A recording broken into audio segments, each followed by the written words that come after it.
परमात्मा अपने भक्तों के लिए नौकर बनकर आए। झाड़ू पोछा किया, सफाई करी, लकड़ी तोड़ी, सब्जी काटी, भक्तों का सामान उठाया, संतों की सेवा की। परमात्मा राजी हो जाता है। प्रेम पर विश्वास, निश्चल मन पर। एक ऐसा ही अन्य उदाहरण भगवान शंकर जी के भक्त का है। कहते हैं कि मिथिला में भगवान शंकर के बड़े पुण्य में भक्त हुए जिनका नाम था श्री विद्यापति जी। मिथिला के महान कवि हुए। भगवान शंकर के बड़े गुणगीत उन्होंने लिखे। एक दिन उनको भी धर्मपत्नी ने कहा, संतों की सेवा होती रहती है, भक्त लोग आते हैं, हमें नौकर की आवश्यकता है, कोई नौकर ढूंढ कर आइए। अब भक्त विद्यापीठ तो सारा दिन भगवान के भजन लिखते थे। एक दिन गए बाजार में, तभी एक नौजवान मिला और कहने लगा, भक्त जी मुझे अपनी सेवा में रख लो। कहाँ कितने पैसे लोगे? वहाँ भी यही कहने लगा, कोई पैसे नहीं लूँगा, मुझे अपनी सेवा में रखो। अब विद्यापीठ जी उसे घर लेकर आए, सेवा में लगा लिया। अब वह बहुत अच्छी सेवा करे। एक दिन विद्यापति जी को उनके राज्य के महाराज ने अपने पास बुलाया।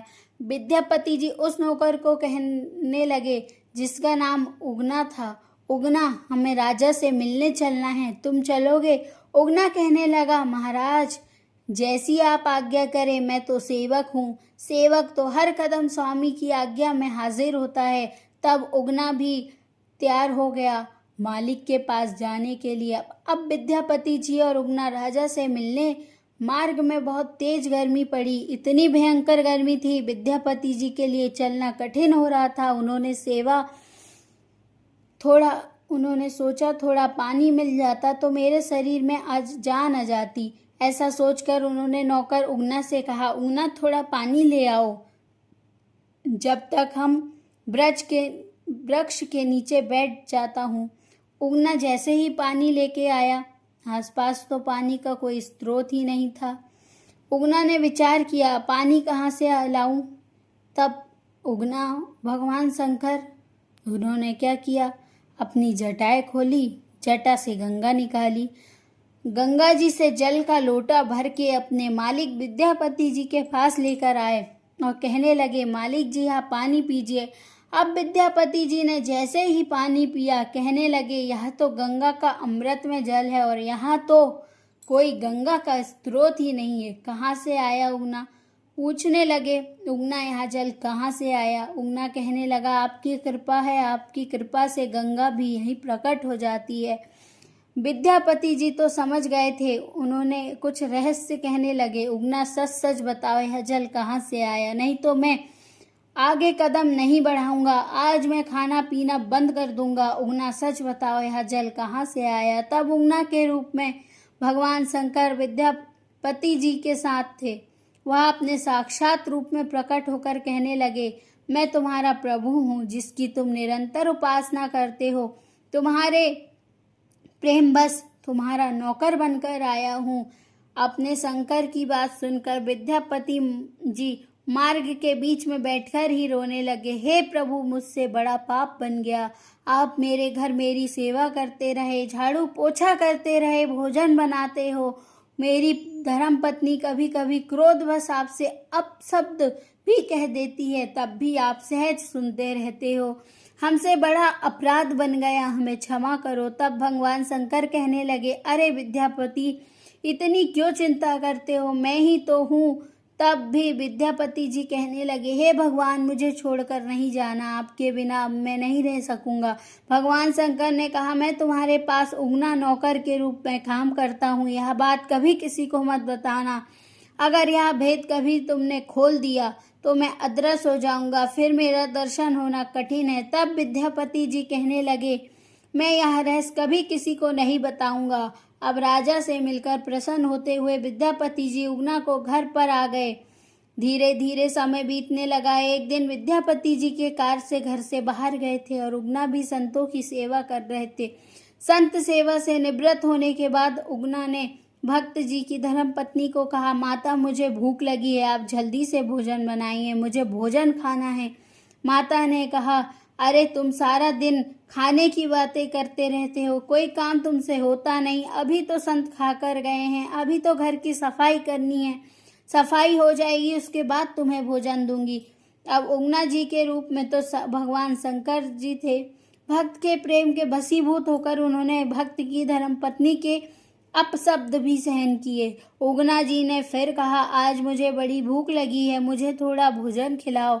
जब उगना जी ने पुनः इस प्रकार भोजन की मांग की तो भक्त की धर्मपत्नी को बड़ा क्रोध आ गया। उन्होंने क्रोध में आकर चूल्हे की एक लकड़ी निकाला और लकड़ी निकालकर उगना जी को मारने ही वाली थी। इतने में भक्त विद्यापीठ जी घर आ गए और कहने लगे, भगवान यह क्या करती हो, क्यों इसे क्यों मार रही हो। वह कहने लगी, तुमसे बार बार भोजन मांग रहा है, इससे कोई काम नहीं होता। अभी यह मारने ही जा रही थी, तभी विद्या जी ने हाथ रोककर कहा, तुम जानती नहीं यह कौन है, यह साक्षात भगवान शंकर है और तुम इन पर प्रहार करना चाहती हो।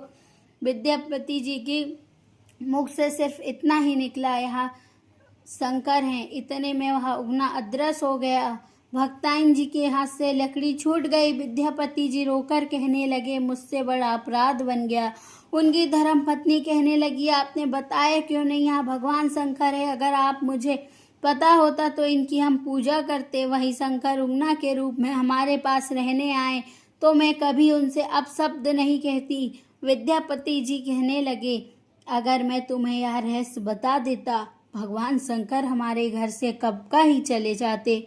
उन्होंने मुझसे प्रतिज्ञा करवाई थी, मैं कभी किसी को ना बताऊं कि उगना के रूप में भगवान शंकर है, हमारे घर नौकर बनकर आए हैं। कहा, मुझे तो यह बात पता ही थी, पर मैं अगर तुम्हें बता देता तो भगवान शंकर कब का चले जाते। पर आज तुम्हें यह क्या हो गया, तुम उन्हें ही मारने चली थी। यह कहने लगी, मैं सुबह से लेकर काम में व्यस्त थी और मुझे कुछ समझ ही नहीं आया और बार बार वह भोजन मांग रहा था, इसलिए मुझे क्रोध आ गया। स्वामी मुझे क्षमा करे। विद्यापीठ ने कहा, भगवान अब मैं जी नहीं सकूंगा, मेरे स्वामी मुझसे दूर चले गए हैं, अब जीवन जीने का कोई उपदेश नहीं, मैं अपने प्राण त्यागने को तैयार हूँ। अभी विद्यापति जी ने इस प्रकार कहा ही रहे थे, तभी भगवान शंकर पुनः प्रकट होकर कहने लगे, विद्यापति जी अपने शरीर का त्याग नहीं करो, अभी तो तुम्हें जगत के कल्याण के लिए बड़े बड़े कार्य करने हैं। विद्यापति जी और उनकी धर्मपत्नी रोने लगे, हम तो तभी भी जी पाएंगे जब आप हमारे साथ रहोगे। तब भगवान शंकर ने कहा, मैं उगना के रूप में तुम्हारे पास नहीं रह सकता हूँ, पर हाँ अपने दिव्य स्वरूप ज्योतिर्लिंग के रूप में तुम्हारे पास अवश्य निवास करूँगा। और कहते हैं, ऐसा कहकर भगवान शंकर उगना जी के घर में